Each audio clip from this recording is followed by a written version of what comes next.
right, good morning, everyone. Again, starting off with the PKnot today. Hopefully everyone at home has had some water prior to the start of today's session.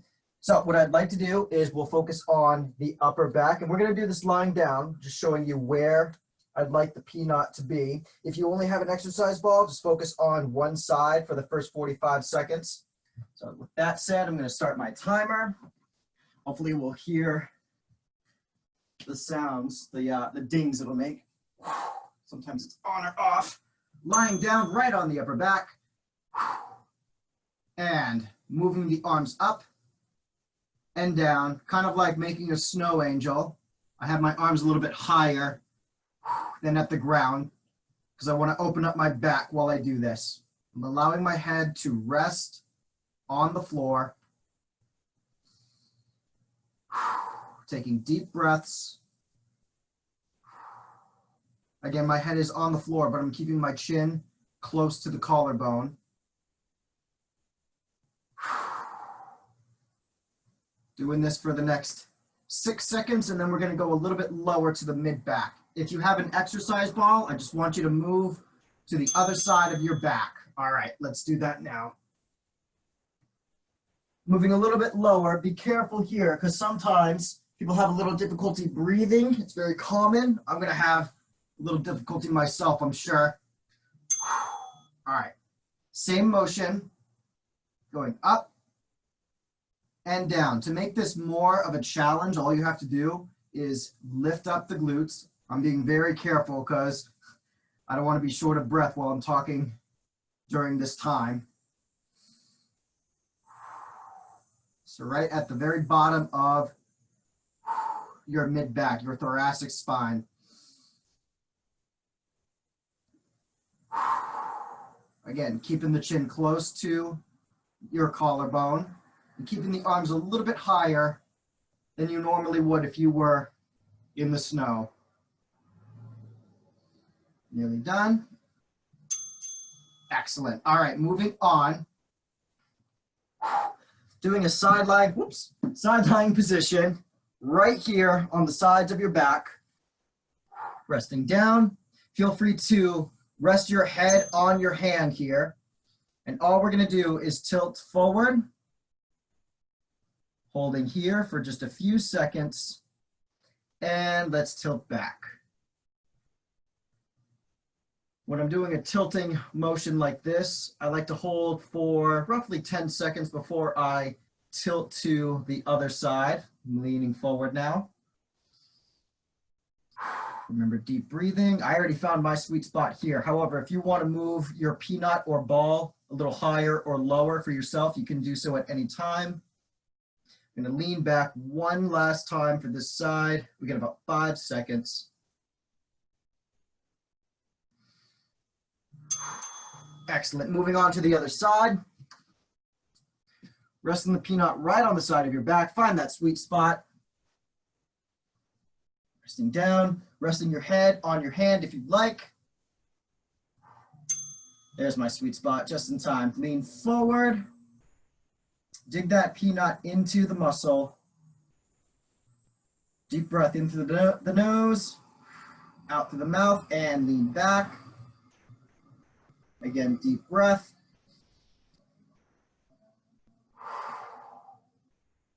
Leaning forward.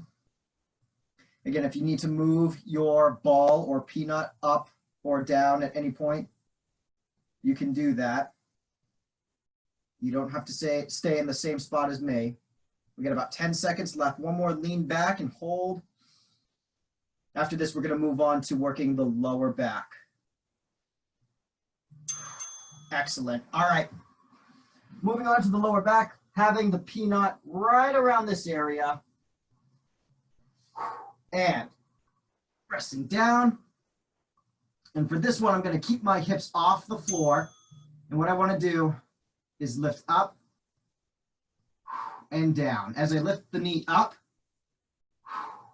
I'm going to drive my lower back into the PKnot. So those of you with a ball, just focus on one side. Let's do one more, and then we'll switch legs. Excellent. Switching legs. If you have a ball, now's the time to move that ball to the other side of your lower back. Remember, every time you have your knee up, I want you to drive your lower back into the PKnot as much as you can tolerate. We're going to do one more here. Excellent. All right, moving on to the hips. So right around the hip flexor area, turning over, lying on your front.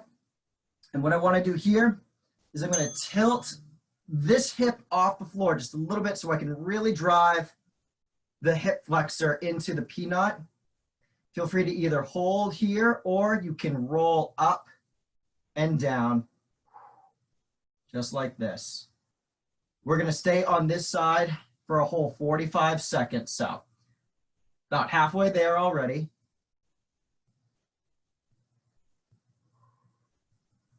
Small motions forward and back. I'm probably only moving about 2-3 inches forward and back.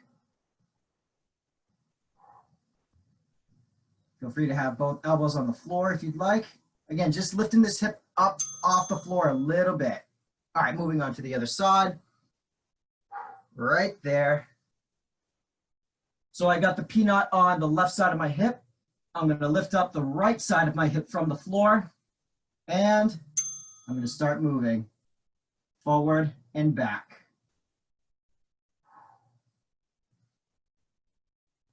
Find that sweet spot. As I normally say, if you find any knots, feel free to hold in place right on the knot for about 10 seconds and then start moving again. I don't seem to have any knots, so I'm just going to keep moving.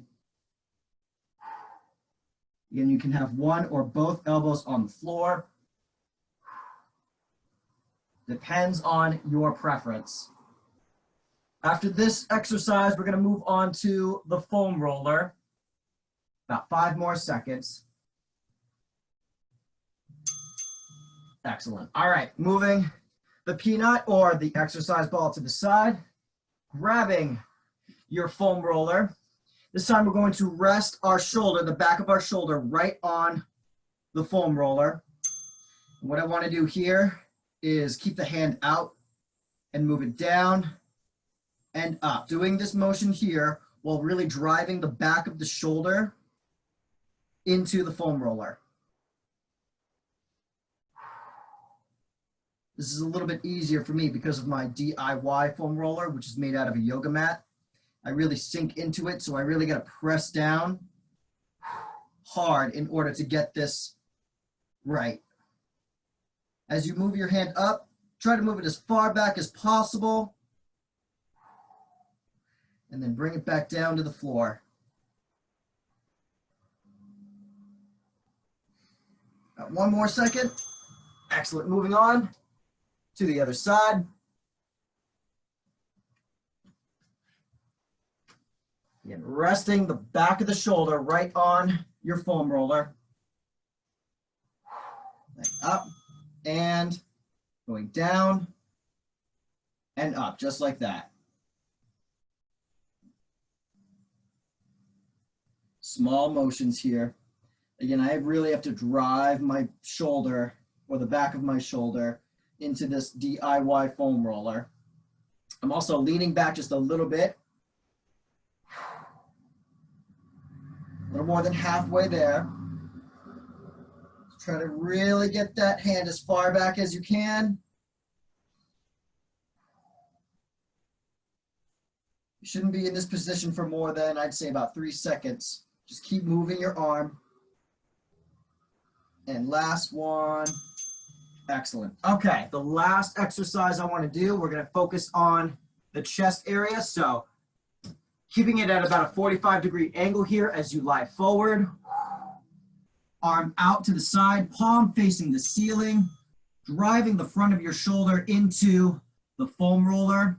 And instead of rolling side to side, what we're going to do instead is lift up, little tilt, right onto that shoulder joint where the chest meets the shoulder. Lift down if you'd like. Some of you may want to hold Some of you who really want to get a good pressure point, you can lift your hips off the floor as well.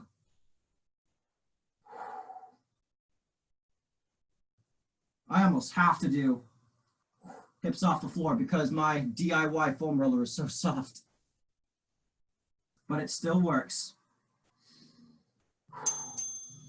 All right, moving to the other side. Again, about a 45-degree angle as you lie forward.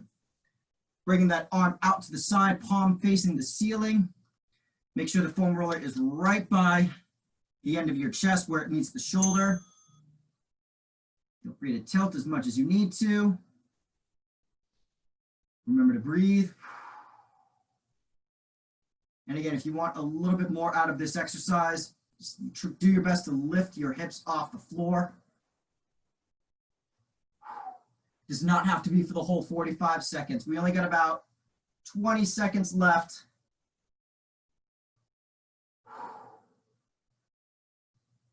Getting a little bit of a different angle as we straighten out this arm here. Find that sweet spot that works best for you.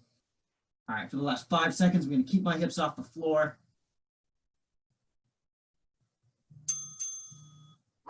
And all done. All right. So, thank you all for joining me today. Make sure you drink plenty of water both before and after these sessions. If you'd like something more out of these trigger point training sessions, or you'd like to help us with customizing, you can always take our survey, or if you already have and you still have some suggestions, you can email us at the Cardinal Health Fitness Center inbox. Other than that, have a great rest of your day. I hope you liked it, and we'll see you in the next workout. Bye, everyone.